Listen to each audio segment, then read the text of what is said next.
There are several different ways to view Muhammad. Muslims, of course, believe that he was a prophet of God. Among those of us who reject Muhammad, there are some who claim that Muhammad knew that he was deceiving people. They believe that he was an impostor who manipulated people into serving him. I happen to believe, along with many others, that Muhammad sincerely believed that he was a prophet. The general criterion I use here is the same whether I'm evaluating Christianity or Islam or any other worldview. It's that if a person is willing to die for what he's saying, he probably believes it. In other words, liars make poor martyrs.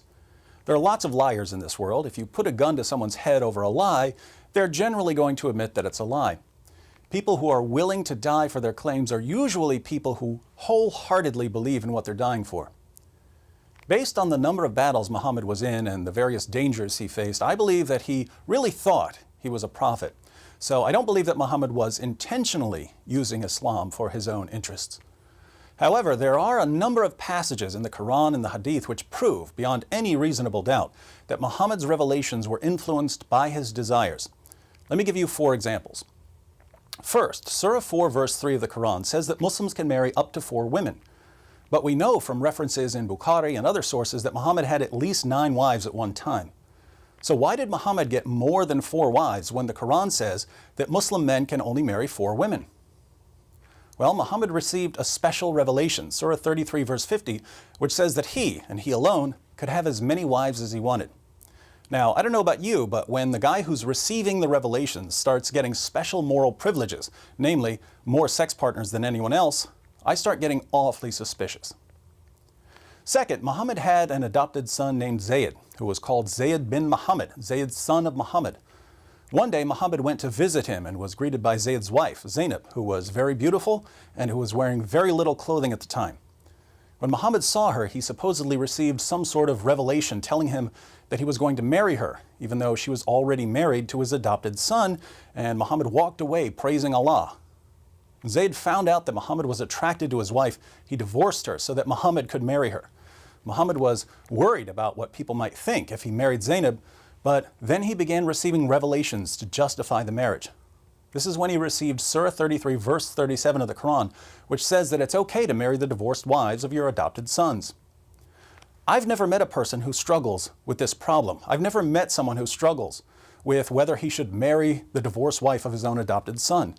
So this verse has no purpose other than justifying what Muhammad did. Third, Muhammad's wife Hafsa once came home early and caught Muhammad in her bed with another woman, his slave girl Mary the Copt. Seeking to avoid further conflict, Muhammad promised that he would stop having sex with his slave girl.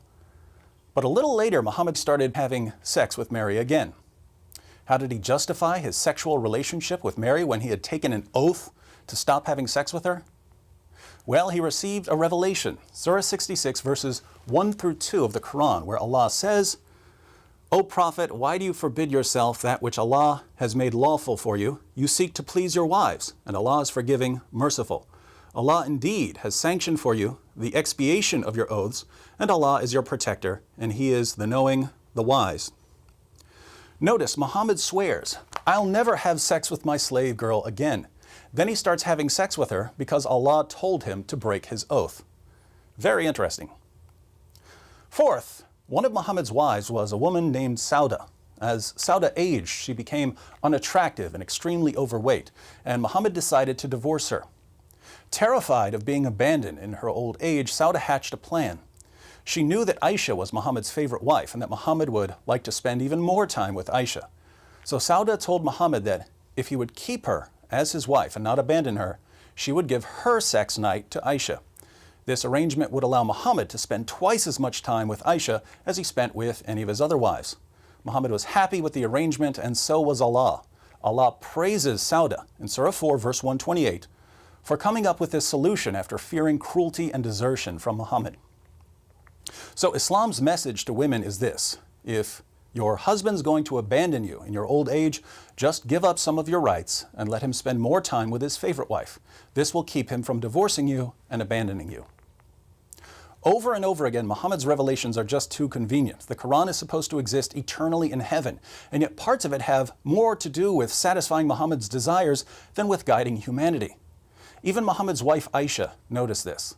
In Sahih al-Bukhari, Muhammad receives one of his morally convenient revelations, and Aisha says to him, I feel that your Lord hastens in fulfilling your wishes and desires.